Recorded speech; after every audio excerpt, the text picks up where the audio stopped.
Now that we've looked at scatter plots and how to describe them, looked at the relationship and looking variables and the correlation coefficient, we're going to move into Excel and have Excel create a scatter plot for us, as well as find the correlation coefficient. So you'll need to go to Canvas and download the data sets for Chapter 4, and then you're looking for the tab that's called Airline. This data set is about outsourcing maintenance for airlines. So there's kind of two ways of going about this. One is that an airline like Alaska or Delta or something could hire all of their own mechanics in-house. So these are people that they would know really well because they're on their personal payroll. They pay all of their vacation and medical and things like that. But one of the downsides of that is they can easily have nothing to do if all the planes are up and running great. So there's a lot of dead time. Or if several planes go down at the same time, they might not have enough mechanics to be able to work on all of them at the same time. Okay, so alternatively, there's another option, and that would be like a major airport like DIA in Denver could have a set of mechanics of their own. And so if you needed a mechanic and you were with Frontier Airlines, you could call to the DIA maintenance office and say, hey, we need 2 mechanics really quick, send them over and tell them what the problem is. Right? So, but there's a concern with that. And the concern is that maybe if these people aren't assigned to one specific airline, they might not be as invested in taking care of the planes, and they might take shortcuts or something like that. And so if you know that one of the biggest reasons the planes leave late is due to maintenance issues, that could be a big problem if these fleet mechanics at DIA aren't taking as good a care of the planes. So we need to figure that out. Is outsourcing causing the planes to be delayed more or not? And so they've looked at some data in 2005 and 2006 and didn't see that the outsourcing caused those kinds of issues, but we have some more current data to look at, and that's what's on this airline tab. So you'll notice on the tab that we have a list of airlines here. So everything from Alaska to US. And then this first column is the outsourcing. So this outsourcing is measured in percents. This is the percentage of their maintenance work that's outsourced to the group that just works on anything at DIA. The second column is the percentage of delayed flights that they had by airline. So we're going to start by making a scatter plot. We do need to switch to the insert ribbon, which is where all of our graphs are. And the one that we're looking for, if you remember this one with the blue bars, is our histogram. We're actually going to use the one right below it that has the gold and blue dots on it. And we're looking for this scatter plot is what we're going to do. But before we do that, we definitely need to highlight our data. So I'm going to go back and highlight the outsourcing and delay data. And then I'm going to choose this scatter plot. Okay, so that looks a lot better there. And looking at this, I see kind of a downhill trend. So it's a little bit linear. Let's go ahead and put some labels on here so that we can make better sense of the scatter plot. Because right now I just have a bunch of numbers and dots, and I'm not sure what's going on. So I'm going to start by adding a label to the horizontal and vertical axis.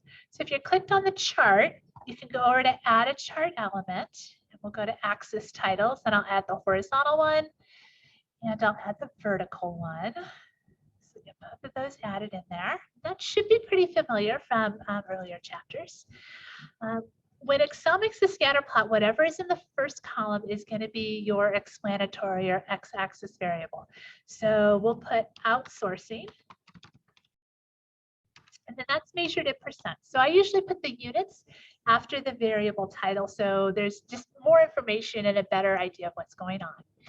The second column is always going to be the response variable, the one that's graphed on the y-axis. So that'll be the delay, and that's also measured in percent. And then I'm going to just put a chart title on here. You can call it whatever you want. I'm going to do outsourcing airline maintenance. Okay. Awesome. So now I have the scatter plot. I've got labels on both axes. Oops, let me fix that title here. Too many R's there. Okay, perfect. So I have a title, I have a label for each axis, and then there's one other thing that might be helpful in terms of describing the scatter plot, and that's actually to put the line that fits through the dots the best in here. And Excel will automatically calculate that and put the line in. And so I'll show you how to do that. And then in chapter 5, we're actually going to talk a lot about what that line means and how to use it and a bunch more things. So for right now, if you're comfortable putting the line in, it's a nice way to help you visualize how the data looks, but we'll spend a lot more time with that in chapter 5. So to do that, I'm going to go back to add a chart element, and instead of the axis titles, I'll go all the way down towards the bottom where it says trend line, and then I'm going to pick the one that says linear because that's what we're doing in this class, is that linear fit. Okay, and so now I have a line in here, and so I can get a better sense of how spread out these points are. Some of the points are fairly close to the line, some of them are further away. So there's our scatter plot, and then let's go ahead and find the correlation coefficient.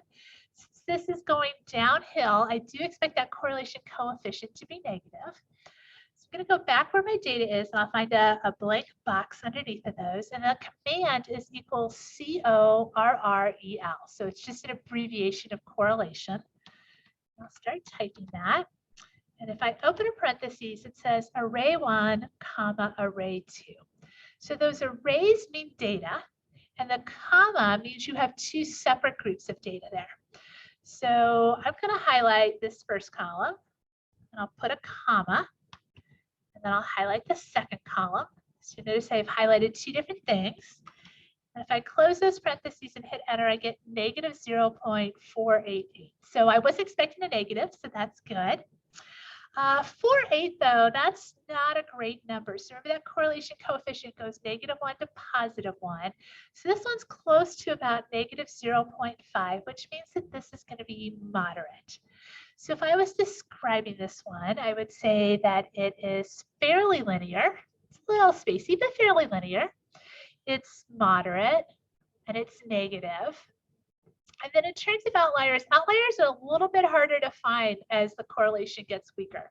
But potentially this one way up here is an outlier, and then maybe this one down here at 80 and 5% could potentially be an outlier as well. So hopefully that gives you a sense of how to describe that.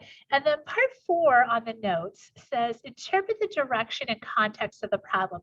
So you have a fill in the blank sentence. And so that sentence goes, as X increases, Y tends to either increase or decrease.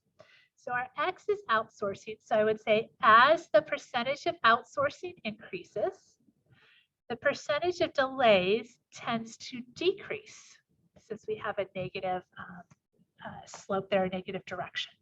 So in other words, the more outsourcing, the more we use those mechanics at TIA, we're actually getting the planes to leave on time better.